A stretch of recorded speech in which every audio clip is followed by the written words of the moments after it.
up, guys? Thanks for tuning in to Twisted Youngins. We are the most unorthodox show on the globe. I am one of your hosts, Myra King. This is Desi Dez. And it's your boy Mojo in the building, and we got another guest with us today, ladies and gentlemen. This man is particularly special. Go ahead and let the people know who you are, sir. How you doing? My name is Max Escobar. I'm the director of marketing in Audiomack. Nice, man. Now, So you grew up in the Bronx, correct? Yeah. And you started as a sub promoter? Well, I started initially as a flyer boy at like 14 years old. Yeah, so that was like my my way of getting money for sneakers and just having money in your pocket. Up there is a lot about fashion up there, right? Yeah. If you look at the Paid in Full movie, yeah, that's exactly how New York is. You gotta be fresh. You ain't fresh, it's over with. They on your top quick.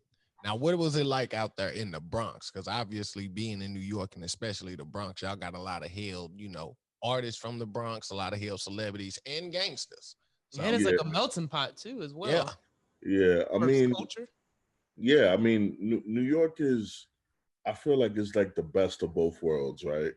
When you're growing up, is a beautiful environment because you got so many kids around you playing baseball, playing basketball, running in the parks, but then it gets real pretty fast in New York, right? Because you got to start making money. You got to, once you start liking girls and, all that type of stuff, like, you got to have fresh uptowns, you got to have fresh clothing, and it's just, you got to hustle early, like I started at 14. I know dudes that started at 11, 12, so with me, I was always around like the club scene, and so I started as a flyer boy, handing out flyers for parties. And that's how I really got my start in like what it is in the entertainment business. And what was that like at 14, flyer boy? Did you get people try to get over on you? If you young, you bringing that crowd as well. It seemed like you're out there hustling, passing out them flyers. Did you start seeing the crowd growing? Were they giving you a piece of the pie? I mean, I was getting $60 a day. I thought I was slaving at that time, right? $60 a day, if you really think about it, was actually pretty good. Yeah. I know there was people that will make like $150 a week, just handing out flyers. But I will usually work like Tuesday through Saturday. So I was making some nice bank for a 14-year-old. There you go. Nice. There you go. Now out there and you making this little tax money. free, right? Tax free. You make it was cash. It was cash. I hope the IRS ain't watching this. For sure. Listen, it was back in the day. It might be some statute limit that you might be good on. It was a while ago. But being out there and doing all of that, like I said, especially like Myra was talking about the New York culture. Mm-hmm. In that culture, making that money, what was it hard to not be able to try to invest in a couple, bricks or something to try to up your way up there? they try to get me locked up out here. I'm just saying. I mean, obviously you're at a different time in your life now. You both up now, so we can, these are open conversations. This is all. I mean, me, you do like light shit, you know what I'm saying? Like you buy like, it's more like weed, you know what I'm saying? Mm-hmm. Like when I was like my time period, it was more like weed than actual bricks, you talking about like Alpo and Rich Porter and them, you know what I'm saying? They doing different types of shit. But with me, like what kept me out of the street was like the club life, because like all the drug dealers and the people that were doing, they will come to the club and they want to be cool with you because you had access to the club. Mm-hmm. You know what I'm saying? So you didn't really have to really be in the street, because if you was cool with the biggest drug dealer in the neighborhood and all that, and he knows you getting them into the club for free, you getting him the bottles, all the chicks are with you and you pull them to that side, he's gonna take care of you. You know what I'm saying? So you really didn't have to go that route. I mean, obviously there's little things that you could do to make some quick side money type shit, but nah, I wasn't like a big drug dealer in New York. I was just a club promoter. So Right. you eventually ventured off from being a flyer boy to throwing your own events and booking your own artists, correct? Yeah, I mean, I have a very a business mindset, right? So when I was doing the flyer boy stuff, you know, you're in the street, so you talking to the people, you know, you getting their numbers, you talking to them. People's asking you, yo, like, what's the next event? So I realized like I had like over 1,000 contacts on my phone, you know. So I'm like, wait, if I could monetize, like I always tell a lot of people, if you can't monetize your phone book, you fucked up. Why you have so many numbers? You know what I'm saying? Like, so I always had that mindset of if I have 1,000 phone numbers in my cell, I should at least be able to monetize more than 25% of that. You know what I'm saying? So when you start thinking about money, it's gonna turn into a situation where if you're making $2,000, $3,000, $4,000 a week off of your phone book, then you know it makes more sense that way. And how did you go from booking your own events and artists to working for Convict Music? That all music, promotion, that all coincides, right? Akon is gonna want to perform, you know, not when he was super popping, but like when he was coming up and he was popping, you know, he wanted to perform in clubs, you know. So like he was a visionary of his time, you know, just like my boy Vlad Fernandez. They were like, yo, we need to be cool. We need to like get the club promoters to fuck with us, you know what I'm saying? Like, and have them with us because they're the one that controls the clubs. They're the ones that control the streets.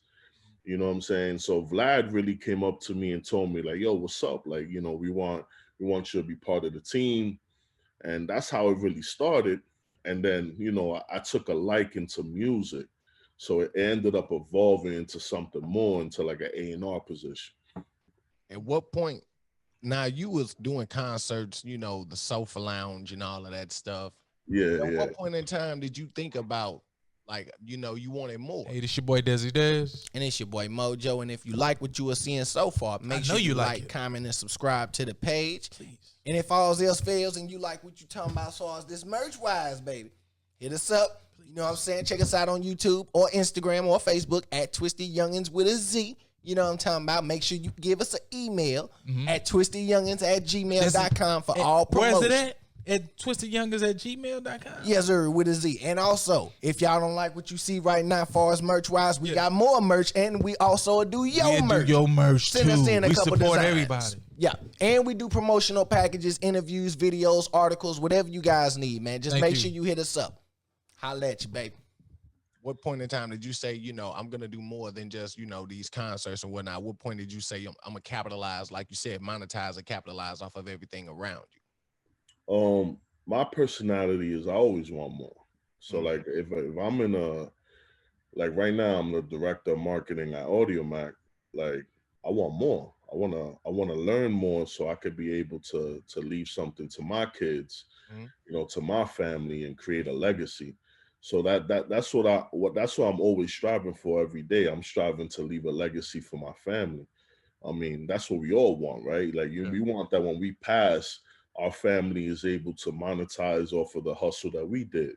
Yeah. So, you know, that's the most important thing to me. I'm always thinking 50 steps ahead. I'm always, if I'm in a certain position, I'm always thinking about how can I turn this position to another position. And that's the same reason why I got my own label. You know, I got like my own ventures that I'm working on my own. And is that how you bumped into to Akon and everything, with the whole being in the club and being a promoter at the time? Yeah, Vlad, he was the president of his Latin division. And at that time, I had the #1 like Latin parties in the Bronx in New York. How many people were you pulling in? A week or like per event? No, let's say a week. A week, like roughly like 7,000 to 8,000 people. Oh yeah, you did. How many events you doing per week? 3. I have Friday, Saturday, Sunday. So Friday was like the most lit event that we had. It was more urban music. It was more street. So like we'll get like 2,000-3,000 people in there. And then on Saturday it was more like classy, and we'll probably have like 1,500, to like 15 to like 2,000. And then on Sundays it was the concerts. I'll get like all the artists. Like I even had Fabulous in there. That's when Fabulous was like really making his run, and he was really blowing up in New York. Like, we was getting a lot of people, like 4,000 or 5,000 people, in those type of events. That's what's up, man. Ain't nothing wrong with that. So what are your what do you think is your biggest task being the director over there at Audiomack? Well, let's back up. How did you become the director over there at Audiomack? So I had a little. That's actually congratulations. Yeah. That's a big. That's a big title. The whole. Congratulations to that, man.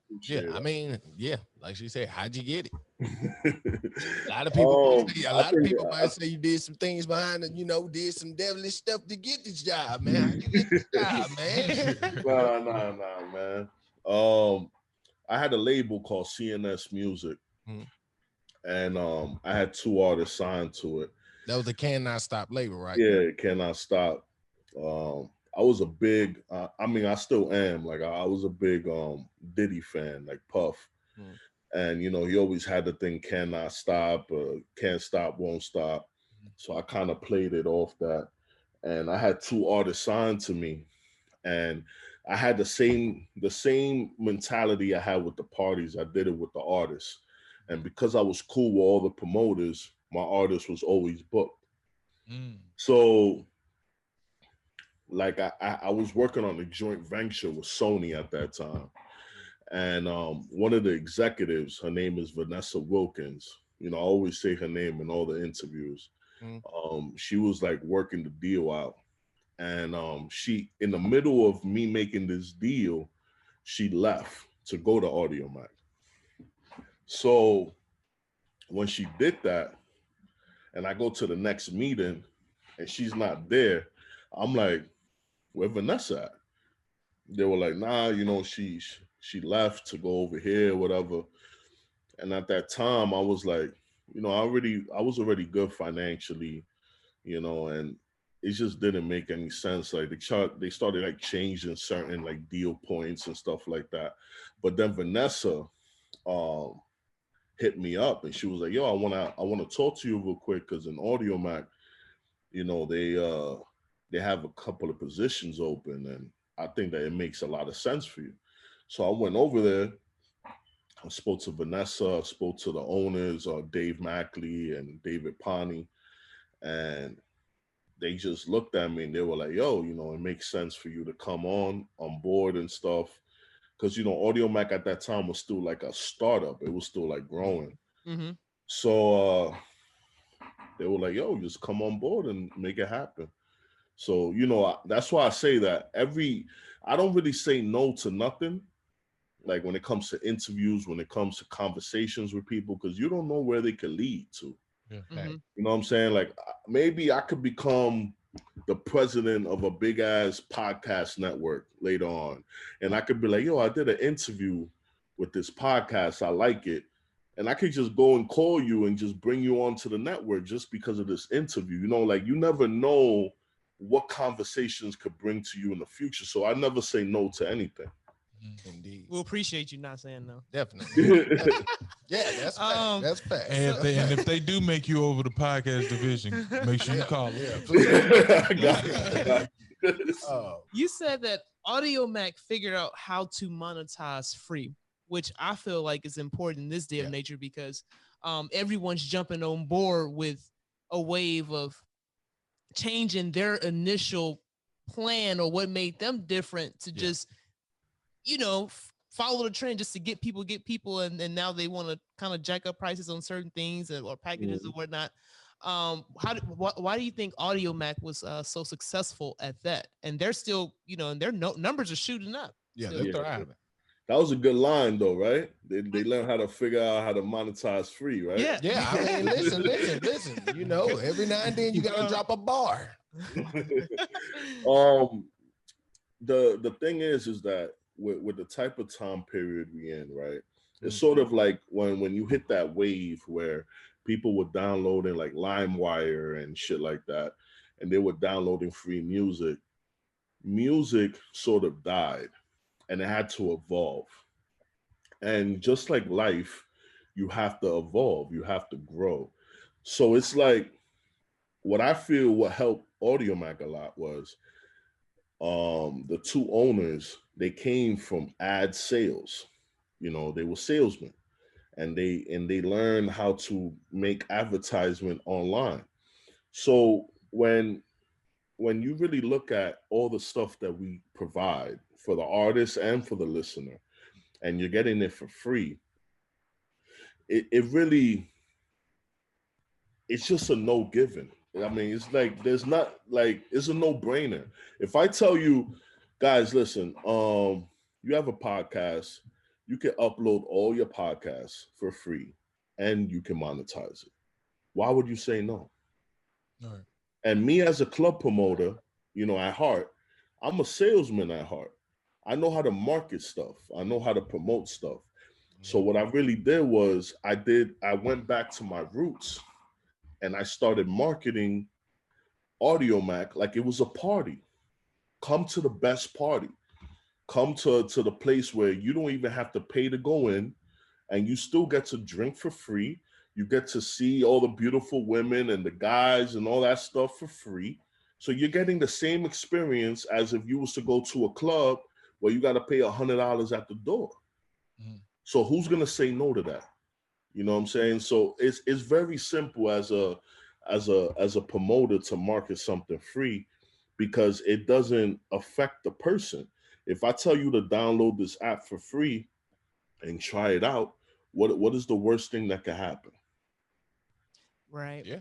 How important is it from you to embrace the Latin culture in the music? And you also do some consulting with, you know, a few of the artists. I believe I heard you mention that in a previous interview or on a show you were on, because you said that a lot of times the Latin artists are not just Latin artists, period. They wouldn't know, and sometimes they would get, you know, run over as far as like not knowing the business. So how important is it of you to embrace that and step in, and be that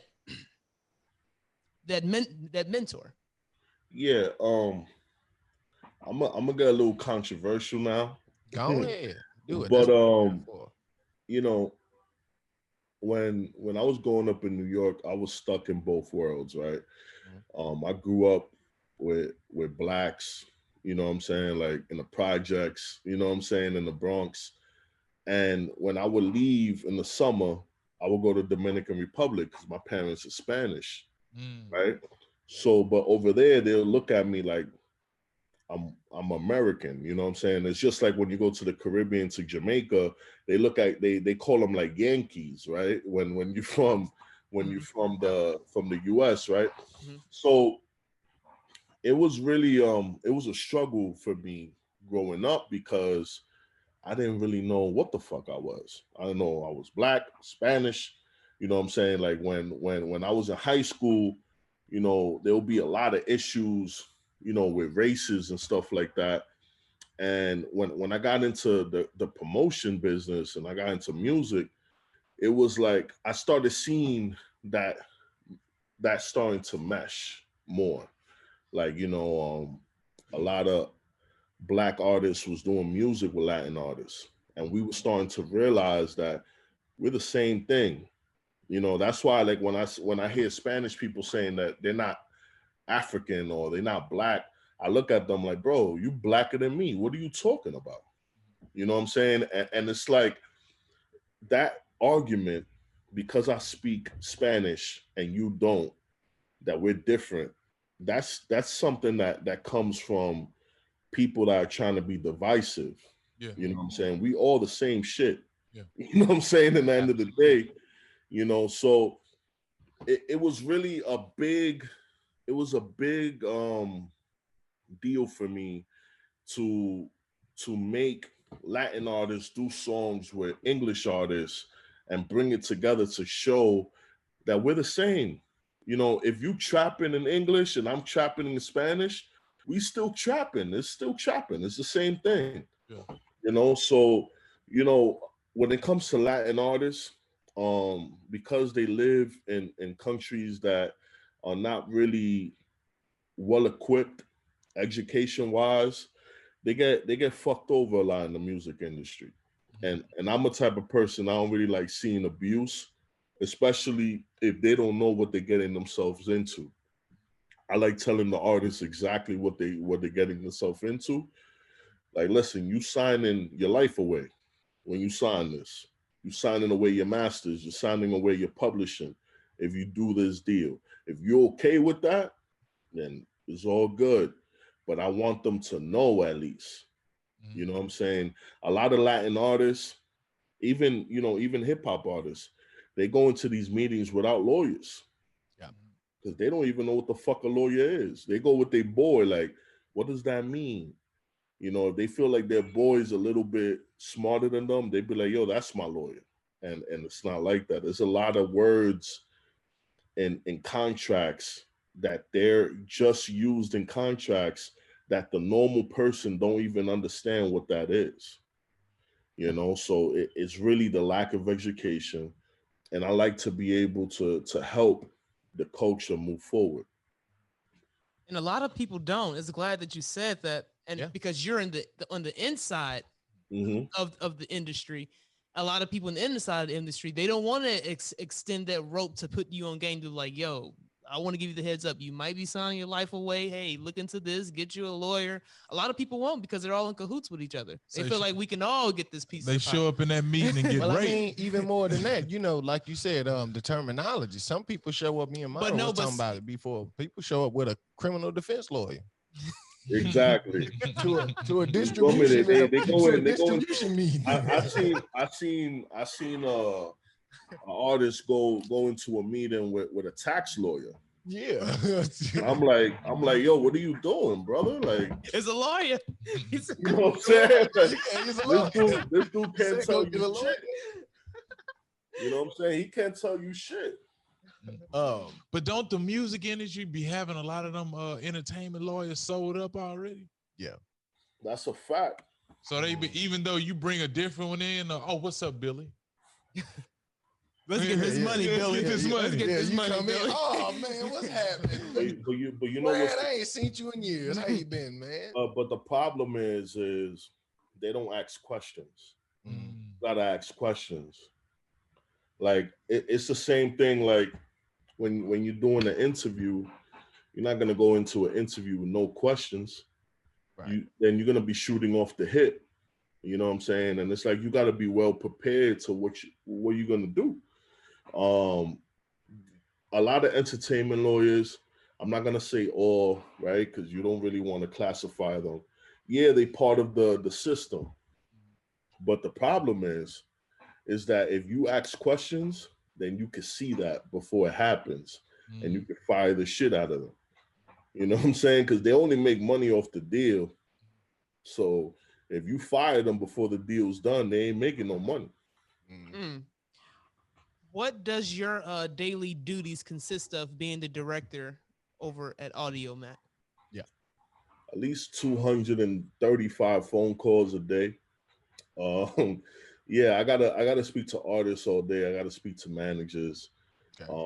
I gotta speak to labels because there's certain rollouts that they want to do, right? So if you have a song coming out on Friday, and you want us to promote it on the platform, we gotta be talking to figure out, okay, what else are you doing?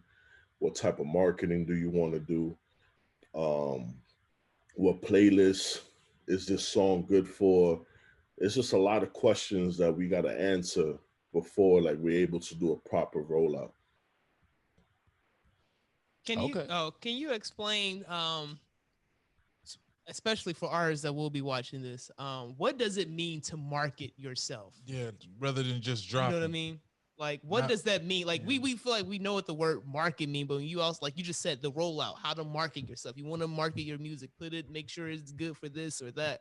Like, what does that mean? Yeah, a lot of artists just want to drop songs on just YouTube. On there. Yeah, I just want to drop like 50 songs, you know, a couple videos. Or just throw it on Audiomack and don't call them. Yeah, throw it on SoundCloud or whatever. We don't say that name. We don't say SoundCloud over here. Okay, well, I don't know why he said. Why did you say that name? No. I'm joking. You know they use that, man. I'm joking. I like bringing that smoke, but as you should. So this is the thing, right? I'm an addict to YouTube, right? If I don't know something, I YouTube it, right? Or I Google it. So there's a video of Russ, right, where he said that he was dropping a song a week for a whole year. And then eventually he saw that it was working. I feel like that video is very detrimental to artists. They feel that if they follow that same method, dropping a song a week for a whole year, that it's gonna do the same. No, what he's leaving out of that whole shit is that if you're dropping a song a week, you got to promote a song a week. So if that's putting it on websites where people can find you, if that's doing Instagram ads, if it's doing Facebook ads, if it's doing YouTube ads, if you're putting the song on the YouTube, you have to advertise your music. Mm-hmm. If you have 300 followers and you're dropping a song a week for a whole year and you stay with those 300 followers, only 300 people are going to know about your music. Now, if you advertise them, then that's when you start looking at the metrics and you're like, okay, I'm reaching 100,000 people with this advertisement. So that might, with 100,000 people, you might get like 2 fans or 1 fan. But if you continue to do that consistently over a period of time, your music is going to spread and is going to grow. If you think that by you just dropping music, you're going to grow, you are lying to yourself. And you're going to stay in that little pocket that you're in, that they only know you in your radius of your neighborhood, and you're going to be considered the greatest rapper of your little radius, but nobody else is going to know about you. Absolutely. We see a lot of that now. So how did he pop off? Like, was he promoting every song or what? I'm not going to say because I don't really know, but I know marketing. Yeah. That whole shit that he said about he was dropping a song a song a week. You said bull. I'm not saying it's bullshit, but what I'm saying is that he's leaving out details. Yeah, he's not saying you need to market. He's not telling you exactly what he did because he doesn't want you to know exactly what he did. Yeah, I was just going to say, who tells all their secrets, though? Exactly. I mean, but hold on. If you're trying to drop jewels, why don't you drop the real jewel? Don't give me Cuban zirconia. Well, listen, don't watch me watch TV. You got to pay for pay-per-view. But he's trying to drop it, though. Don't give me the finish line. Don't say you're going to start and then give me the finish line. Give me the middle part, too. Yeah. He's not going to do. It's just like when you watch a movie, right? Like, you don't get the little details in the middle of how did he get from this point to that point. You'll see it happen, right? But if you're a person that you ask questions, like I said before, right? You're gonna say, wait, you telling me he dropped 1 song every week and then he's selling out shows with 1,000, 1,500 people? That's bullshit. Let's be real. Yeah. Like, you know what I'm saying? Like, and I respect the fact that he promotes independent. Yeah. You know, that he's all about the artist being independent. But we got to be real about that too. Not every artist is meant to be independent. That's a fact. And a lot of people didn't know he had a deal. He Yeah, wasn't really. yeah, Yeah, go ahead. What? yeah. That's the point of what I'm trying to say. Like every artist is not meant to be independent. If you independent, that means that you need to hire a booking manager, a manager, somebody that's going to run your tour, somebody that's going to run your merch. All those positions, you need to find somebody for that, right? Who's going to market your music? Who's going to market your videos? Who's going to get you on the Spotify playlist? Who's going to get you on audio? Who's going to give you that connection to Audiomack? Like, it's very cool to say, I'm independent. But that's hard work, bro. And not everybody wants to do that. You know what I'm saying? Like, they don't have the pockets for that. Like you said, you got to get them to work for you, and exactly. they're not going to want to work for free. Yeah. Exactly. So now you got to start doing like percentage splits for everybody, right? So if you got a person doing your merch, and you're like, yo, listen, I can't give you money every week, but let's do a percentage split where off the merch you make 25% of what's sold. But if you're not selling, what are you really giving them? Yeah, nothing. You know what I'm saying? So like we need to also be realistic. You know what I'm saying? Drake, like he said a comment about if Drake was to be independent, the whole major game will be over. That's bullshit too. Because Drake would never go independent. Nope. Not if they write a blank check. They just why do you think he won't go independent? Okay. When Drake drops a song, every single playlist in the world turns into a Drake playlist. Do you think that's because of Drake, or you think that's because UMG is dropping a serious bag because of that? Like, we need to be realistic. Like people don't move just because you're Drake. They move because there's an entity behind you that makes sure that you're the biggest artist in the world. Yes, sir. You know what I'm saying? Being the biggest artist in the world costs a lot of money. You know what I'm saying? Like, I'm not here to like snitch in any type of way, but what I'm telling you is when you're a big artist, there's very big machines behind you. All the radio stations are playing your music, and it's not just because it's a good you're song. Drake. Yeah. It's because of the people pushing your brand. You know what I'm saying? Drake will never go independent because he knows that if he was to go independent, he will have to do that on his own.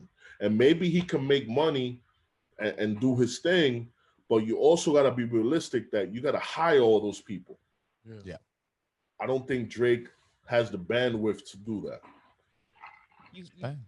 All the time. So what about why was Chance the Rapper's situation so unique? Like, he was was he really independent? It depends what you consider independent. Like, I know he had partnerships, like where he partnered up with Apple. Like, he did have partnerships, but he did not sign a deal, right? Okay. So let me ask you a question. Okay. What is being fully independent as an artist? Well, let's get that definition first, and then we could elaborate about that. Okay. Well, I was in Chicago for about 8 years. Like, I was there to like witness like the whole drill scene. When Chance the Rapper like first popped off, like I went to college out there. Like, his father came and spoke to us. Like, my professor, he was into like blogs and all of that, and they kept tossing around this guy named Chance the Rapper, Chance. And I'm thinking, is this the guy from Atlanta? Because he was in a group. Is this one Chance? And I'm like, who? But fast forward to that, he was buzzing, he was popping, he was dropping his mixtapes on SoundCloud, and he was doing interviews basically saying around Chicago, like, you know, I'm not signing a deal right now, I'm not interested, like this is you know what I'm doing basically. But his father, of course, his father had a bag. His father was doing stuff with the president, with the mayor. His father did have a bag, and Chance basically was saying like, hey, I'm not signing a deal. They want this, that, and the third. We won't get into all of that. But fast forward a couple years later, once he really started to pop off, then I saw like, okay, he had commercials, he had partnerships with different distributions, but it was still marketed to say like, hey, I didn't sign a deal. Like I started this from the ground up. I didn't have any investor coming in pushing money into me to get me on the radio, to get me on any, well, playlists wasn't really popping back then, but get me, get my song trending on SoundCloud. No label did that for me. That was all our blood, sweat, and tears, our bag. That's what I would classify. Like that's what I would. That's what I would classify as being independent. We don't need a label to come in right away to give you that loan when you have that. But he had a father that was invested in him, right?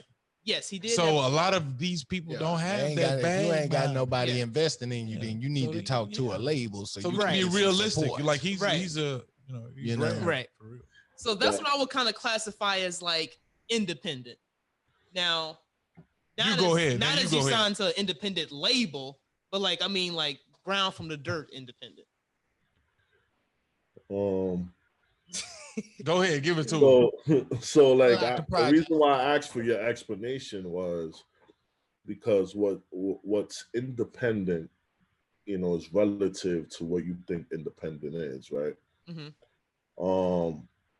If you do a partnership with Apple and you have your own entity, they have, you know, Apple has their own entity, you do a partnership, technically you still own your shit. Right? So you're independent. But if you're talking about fully independent, then no, because you're using the platform of another entity to grow. Mm-hmm. So that's not being independent. Yeah. Chance, to me, whatever type of information he's trying to push, like being fully independent, is a positive message. Mm-hmm. So I can't shit on that, right? Mm-hmm. But what we need to do is we need to fully understand what is the truth. The truth is you need to own your own shit. You need to own your music and license. There's a difference when you license shit than when you let people have pieces of your pie, right? Mm-hmm. One of the things is like with Joe Rogan with Spotify, he licensed his podcast to Spotify. They don't own that shit. Mm-hmm. Now, there's other ways how they could try to control you, like try to control your conversations and certain things like that. But what I always tell people is, if you're in a certain business, learn your business, learn the language, learn what's licensing, learn what perpetuity means. Learn certain things, so when they tell you that, you don't look like a deer stuck in the headlights. You know what I'm saying? And be like, what the fuck are y'all talking about? And you look crazy. You know what I'm saying? There was a lot of conversations when I was in meetings, and they will say certain words that really mean the dumbest shit. They just say the big ass words, so you could be like, wow, like they're so smart. No, you're just saying that you want this song and you're willing to pay this amount of money for it. Why can't you just say that? Why you got to say this big ass word for no reason? You're just disguising the shit. You know what I'm saying? Like, so when it comes to being independent, what I feel is, and I learned this from every single business handbook I've read or audio book I've listened to. You create shit, and if you really feel like you want to own it for the rest of your life, then you license it. That's it. You don't let nobody else own your shit, and you can license it to other people for a certain amount of years, and that's it. What about another way of looking at independence? A cat like Chance the Rapper app on your phone, where you download it, and once you hit the app, you got all my music in there, rather than partnership with Spotify or iTunes. The real question is, why do you do the partnerships with these platforms? Need them, right? So, Spotify, I think, has like 138 million subscribers, right? Apple, I think has like 100 or something like that. When you create your own app, you have to remember that you're gonna have to invest into the marketing of that app, right? To get it anywhere near that amount. Now you also got to remember that your music doesn't go to everybody. Everybody doesn't like Chance the Rapper. There's certain people that might like his music. There's some people that don't. Yeah. Right? So the people who's going to download your app are only the people that like your music. When you do a partnership with an Apple or with a Spotify, you're going to get marketing across the whole platform, even if they listen to you, they don't listen to you, whatever it is. Right? But that's true independence, right? Like, you know, it's your app.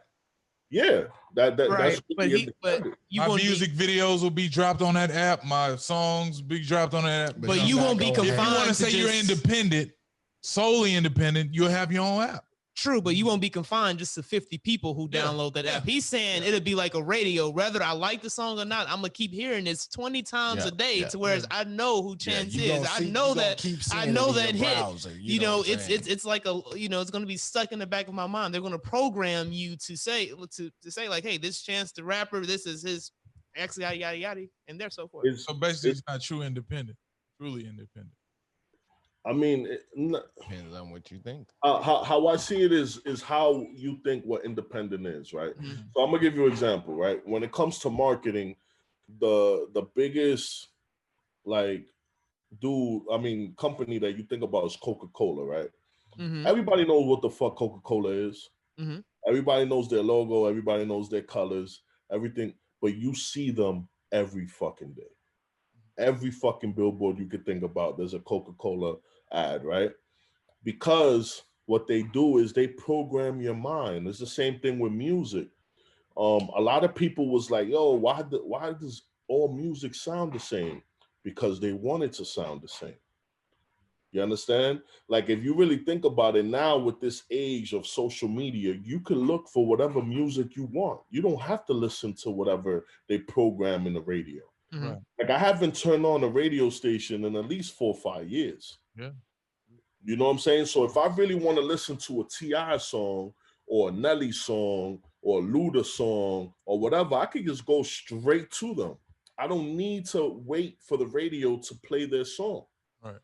Right? So that whole thing about influencing people is now with digital. When you go, like, for example, if we're talking and I tell you, like, yo, I want that new pair of ones, the Jordans that just came out. If I open up my phone, I guarantee you there's going to be an ad of the Jordan 1s on my phone. That's on purpose. Yeah. They're trying to force you to become a consumer. So once you understand that, now you understand what marketing is really about. Chance is a dope marketer, right? It doesn't really matter if he's 100% independent, if he's 75 independent, whatever. But he knows how to market his shit. You know what I'm saying? So when it comes to artists, you have to know, what are you good for? Another thing is, artists, they sign this deal, they become mega famous, and then they complain about the deal. And they be like, oh, this deal, they got me like a slave, and da-da-da, and this. Bro, but that's what made you famous. That's what made you rich. Now you're complaining about the deal? You have a Leo Cohen say, I chef your ass, you keep talking now. So I don't understand, bro. If I signed a deal and that deal made me famous and gave me a lot of money, but I'm not able to own my shit, then what you do is you create another avenue for you to own your shit. Yeah. And what would that be like? Like, if you signed the deal, how do you create another avenue to own yourself? Yeah, I'm in this 360 deal. What do I got to do? All right. So let's say I signed to X record label. They gave me $1 million advance. I got to give them 5 albums, right? I dropped 2 albums. Both of them are mega. They both go double platinum. This is the art of the deal. right? If I go double platinum 2 times, I'm gonna go to the office. I'm gonna put my feet up in the office because I know that the reason why this office, the lights are on, is because of me, right? I'm gonna put my feet up. I'm gonna be like, yo, guys, we need to work this deal out. I'm only making 5% of my royalties. I want 25% now. I have my 3rd album ready to go. It's mastered and everything. Music video shot, everything. I want 25% royalties on my album, and I want another $1 million advance for this album. They're gonna tell you yes, because you make them quadruple that, right? So now you're making 25%, and you got another $1 million advance. You're in the hole even more, right? Because now you took another advance, Gotta recoup. but you're making more royalties off of it. Cool. Next album comes out, goes triple platinum. You go back into the office. Hey guys, how you doing? You got your feet back up? You got my feet back up, and I'm probably smoking a cigar in there. Okay. Yeah. And I'm gonna be like, guys, we gotta fix this. You know, I want more royalties, probably want another advance. If you're able to negotiate your deal as long as you're valuable. When you're no longer valuable, you can't negotiate shit. Another thing you could do is you could go to another label and be like, listen, I want to sign a bunch of artists and create a record label. You most likely will get a label deal where you're going to get another advance. You're going to be able to sign artists now. And now you're making money off of the other artists, right? Well, how does this sound like? It sounds like a multi-level marketing company, right? Like where you like the bullshit you do. Money records. But that's how you play the corporation. Not play them, but that's how you play the game. You know, if you're valuable, you're able to ask for what you want. So you're able to make money as an artist. You're able to make money like a deal. It's sort of like what J. Cole did, right? J. Cole, he was signed to Rock Nation. He wasn't really going that well, right? Then he blows up, becomes a star. And what he does, he comes out with Dreamville, right? I got the merch on, right? So you got Dreamville. So now he's an executive producer. He got to advance because of that label. He did it with Interscope. He did it with a completely different company because you don't want to do it with your same company because now you're tying up all your shit into one place. You want to spread it out. It's sort of like what Wu-Tang did, right? They were signed to Loud Records as Wu-Tang, but then they got a deal for Method Man and Def Jam. They got another deal for Ghost and that's how you're able to play the game in the corporate setting. You can't take it personal. It's just business. Yes. Let me ask you, you're the director of Audiomack. Is this marketing? Yeah. Okay. Director of marketing at Audiomack. What is it that any other ventures that you want to get into or that you are into that you want to start, but you know, in addition to this? Yeah, I have my label, which is Get Crazy Note. We're independent, but we have 4 artists signed to my label. I'm working on a TV channel called La Bocina Latina, which is, you know, the Spanish shit, right? Like my thought process was, you know, when we was growing up, I don't know how old you are, you know, I don't want to show your age or anything, but like I used to watch MTV, BET, 106 and Park and all that. Yeah. We never had that in the Latin culture. We never had like a music video channel where people could display their music videos, you could promote it and different things like that. So I'm creating that, and I have the ability to create that because of connected TV, right? So when you create an app, and you could put it on Amazon Fire TV, on Apple TV, and create your own channel. And it's not stupid expensive, you know? So I want to create that for the Latin culture. I'm working on that.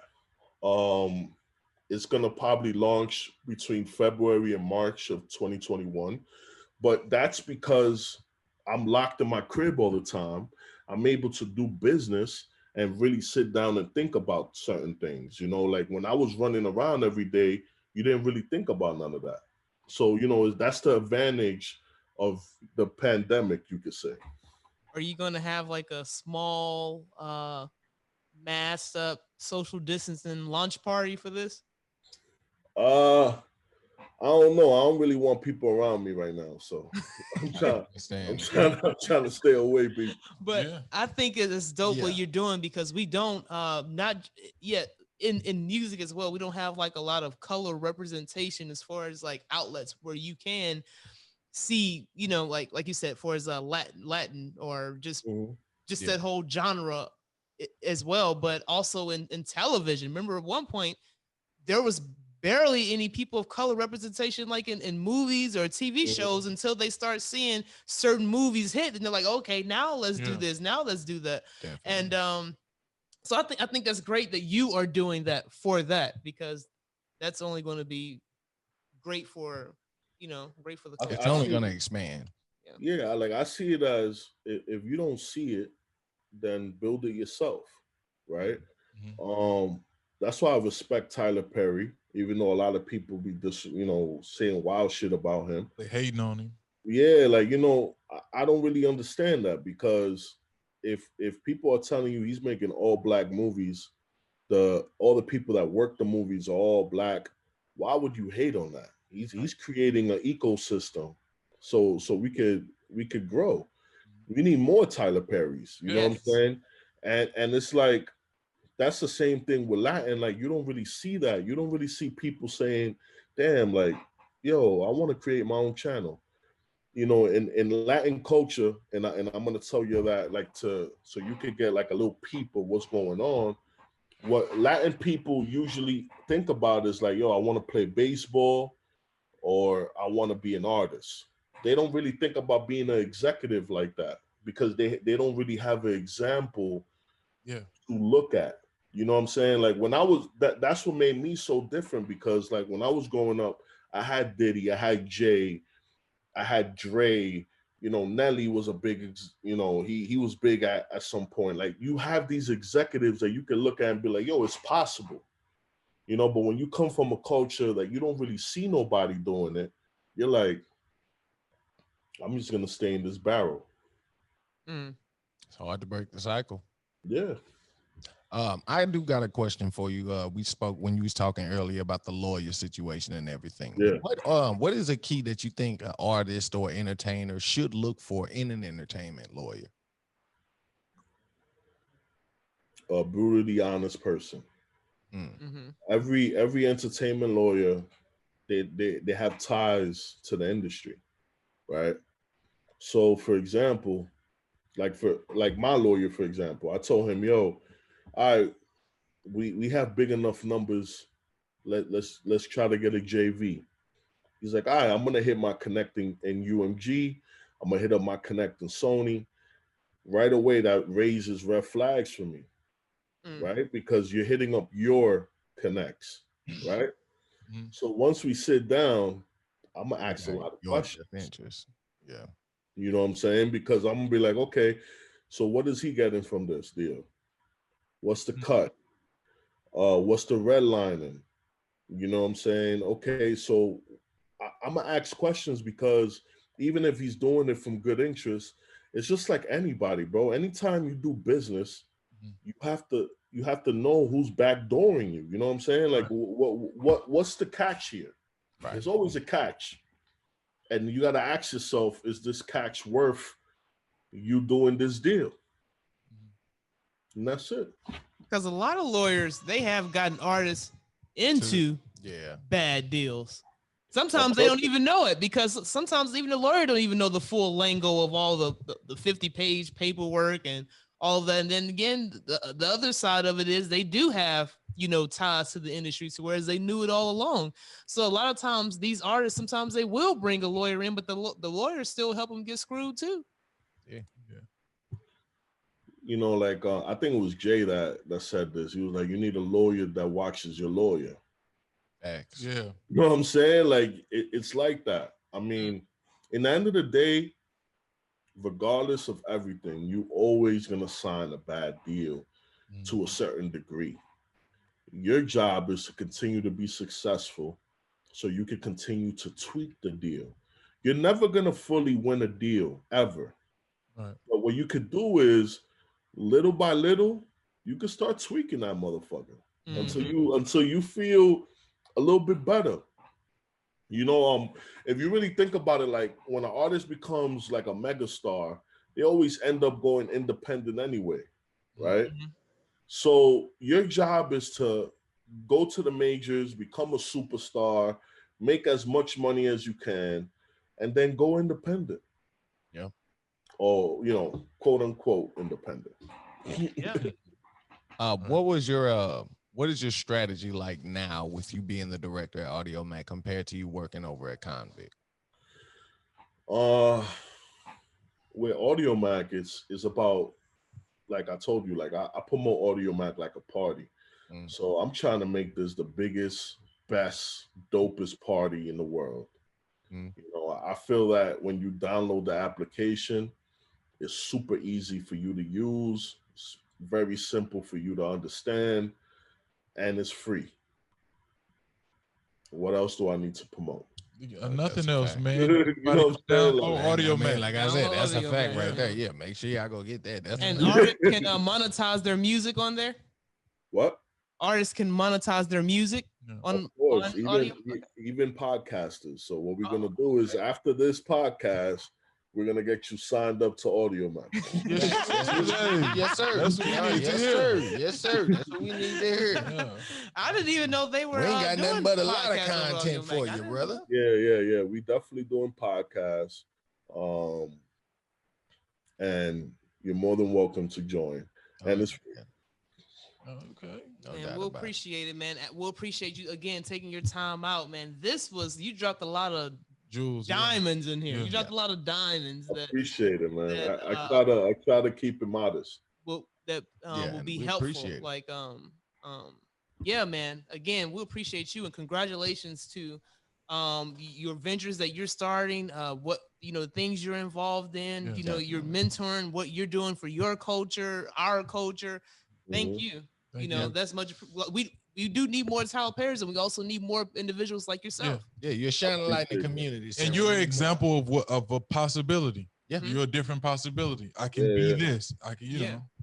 So and then inspiring it's like, somebody. And your whole persona, you know, a lot of times, like when us growing up, everyone was in business suits. You had to be of this attire. You had to speak this lingo. Now things are changing, opening up to where it's like, hey, like you said, I can do what he's doing or what she's doing. It is possible. I don't have to look like that. I can look like me and still, help whatever, do what I got to do. So I think suits are uncomfortable. You know what I'm saying? Like, so I don't really like wearing suits unless it's absolutely necessary. Yeah. Well, again, everyone, you make sure you all download the Audiomack app. That's a fact. That's a fact. Let us know how we got to get signed up to get the. I gotcha. No doubt about that. Thanks, man. We got to have you on again, and hopefully after this pandemic on down the line, hey, we gotta get up. We gotta come to the East Coast. Up for sure. Definitely. All right. You have a good day. You too.